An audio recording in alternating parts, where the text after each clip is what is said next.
حکمت یکم. عبدالله ابن مبارک و چوپان. عبدالله ابن مبارک بیرون از مدینه برآمده سیاحت میکرد. در راه جوانی را دید که چوپانی میکرد.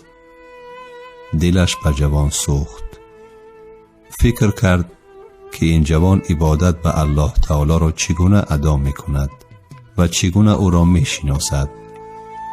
مقصد گذاشت تا رفته به جوان از شناخت الله تعالی تعلیم کند.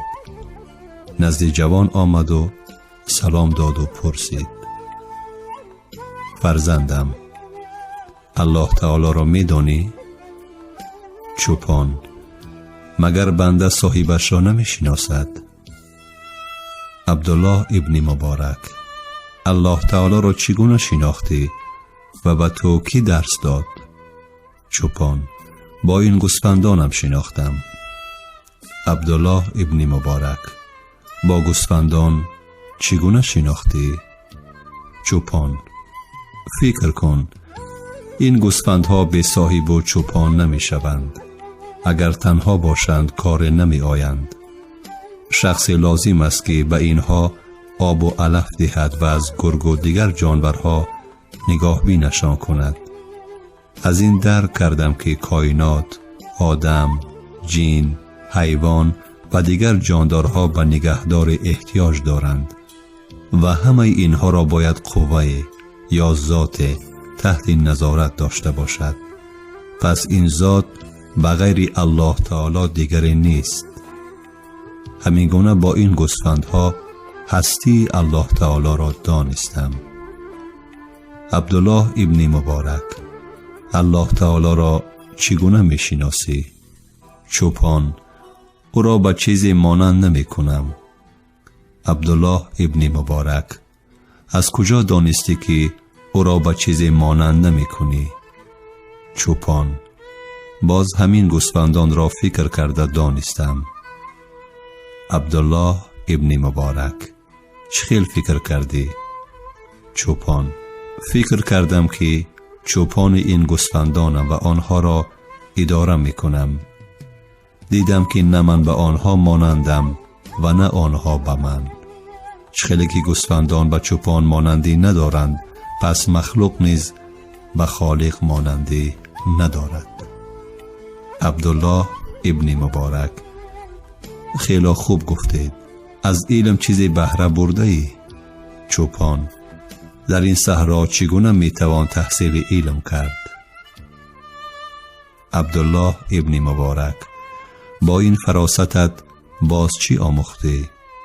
چوپان: با مدد الله تعالی این سه علم را از خود کردم: علم دل، علم زبان و علم بدن. عبدالله ابن مبارک: اینها چی معنی دارند؟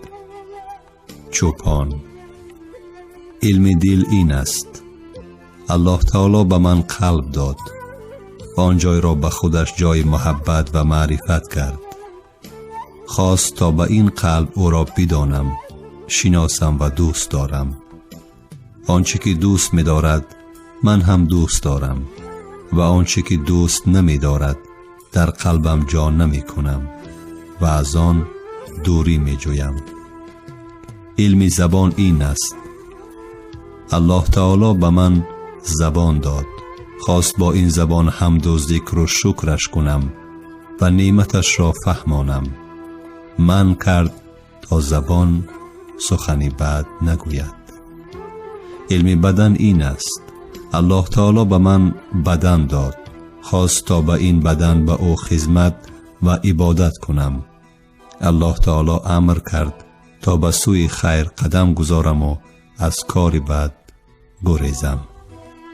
عبدالله ابن مبارک حیران سخنها شد و او را احسن خواند و گفت: اصلی علم را گفتی و حاضر است و خواهش میکنم که با این قلبی صافت برای من دعا کن.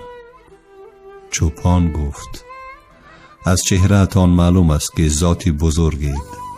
اگر علم را از برای رضاگی الله تعالی از خود کرده باشید، پس از مردم چیزی طلب مکنید، چیزی از مردم انتظار نشوید و منفیت مخواهید. اگر علم را از برای دنیا از خود کرده باشید، در آخرت فایده نخواهید دید و به جنت نمیتوان درآمد، حتی ضامن خواهید شد. عبدالله ابن مبارک جوان را دعای خیر کرد و به الله تعالی شکر کرد و آنجا را ترک کرد. شرح: خوش به حال بنده ای که از اسلام با خبرند. هر یک انسان کتاب است، البته به آن افرادی که طلبگار علمند.